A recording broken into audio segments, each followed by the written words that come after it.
अरे भाई भोला दत्त, जी भाई। जरा सावधान रहना। महाराज की आज्ञा है, कारागार की निगरानी में कोई भी कमी नहीं रहनी चाहिए। समझ गया ना तू? जी समझ गया। आप चिंता ना करें, लेकिन एक बात पूछूं। हाँ हाँ, पूछो, क्या पूछना चाहते हो? ये जो मथुरा वासी कह रहे हैं, क्या ये सत्य है? क्या कह रहे हैं? यही कि देव की माता के 8वें गर्भ से एक दिव्य बालक का जन्म होगा, जो महाराज को मारकर उन्हें उनके दुखों से छुटकारा दिलाएगा। नगरवासी तो उसको अपना तारणहार कहते हैं। क्या ये सत्य है? अरे मूर्ख, चुप हो जा। तेरी मति मारी गई है। यहाँ किसी ने सुन लिया और महाराज को पता चल गया तो तेरे साथ साथ मेरा भी मरण हो जाएगा।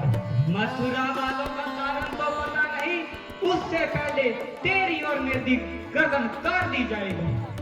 समझ गया ना तू?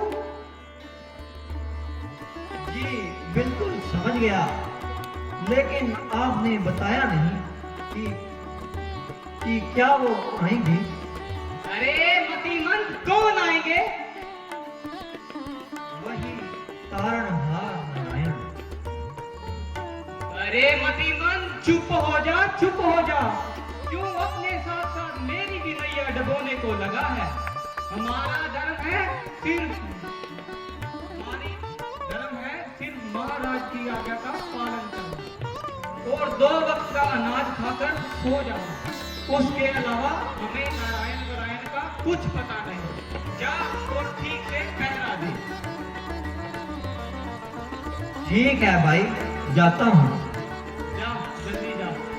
तारणहार नारायण, क्यों मेरा मन भी कहता है वह आएंगे और अवश्य आएंगे। जी आपने कुछ कहा क्या? अरे कमबख्त, तू अभी तक गया नहीं, अभी तक यही मर रहा है। जा और ठीक से पहरा दे।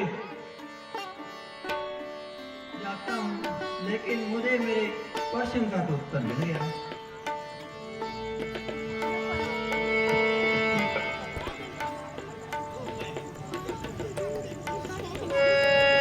प्रभु, आज तुम्हें एक बात कहूं।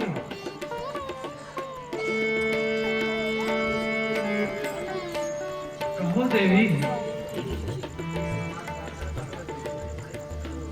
इस बार गर्भ धारण करने से मुझे बड़े विचित्र अनुभव हो रहे हैं। मुझे लगता है ये बालक बड़ा अद्भुत है। जब से ये बालक मेरे गर्भ में आया है, मेरा मन बहुत प्रसन्न रहता है। पहले तो मन में दुख सा छाया रहता था। इतने वर्ष व्यतीत होने के कारण मैं तो सुख भूल ही गई थी। मैं भूल ही गई थी कि प्रसन्नता क्या होती। मैंने अपने 6 बालकों की हत्या होते देखकर मैं तो टूट ही गई थी। मैं तो जीना ही नहीं चाहती थी, पर अब मेरे मन में किसी का कोई भय नहीं। चारों ओर मुझे प्रकाश ही प्रकाश दिखाई दे रहा है। इस वक्त लगता है कि आकाशवाणी होने का समय आ गया है। मुझे लगता है कि ये वही दिव्य बालक है। अवश्य ये वही बालक है देवी, जिसकी प्रतीक्षा सारा संसार कर रहा है। अब उनका अवतार लेने का समय आ गया है। आप धन्य है प्रभु, आप धन्य है। स्वामी, क्या हम इस बालक की सुरक्षा का कोई उपाय नहीं कर सकते? देवी, जो स्वयं सारे संसार का रक्षक है, भला हम उसकी रक्षा क्या कर सकते हैं? तुम केवल मन से प्रभु का ध्यान करो, जो भी होगा अच्छा ही होगा। अब तुम विश्राम करो।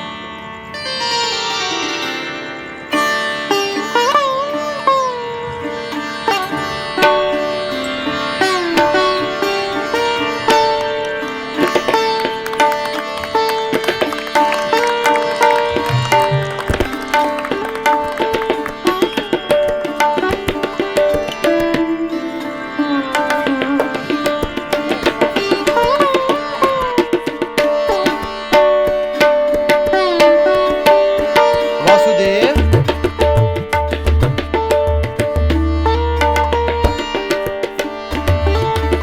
हे वासुदेव, माता देवकी, उठो। प्रभु प्रणाम जगदीश्वर।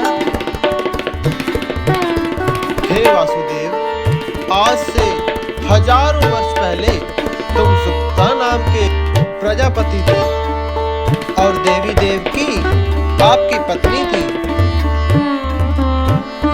उस जन्म में तुमने और तुम्हारी पत्नी ने बड़ी श्रद्धा और भक्ति से मेरी तपस्या की थी और मुझसे यह वर मांगा था कि हे प्रभु, आप जैसा पुत्र हमारे भाग्य में हो। तो अब मैं वही आपकी इच्छा पूरी करने आया हूँ। इसलिए मैं आज तुम्हारे पुत्र के रूप में इस धरती पे अवतरित होऊंगा। हम धन्य हुए प्रभु।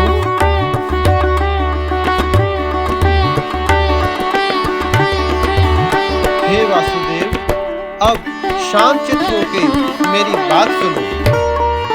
अपने बालक को इसी समय ले जाकर नंद के यहाँ छोड़ दो।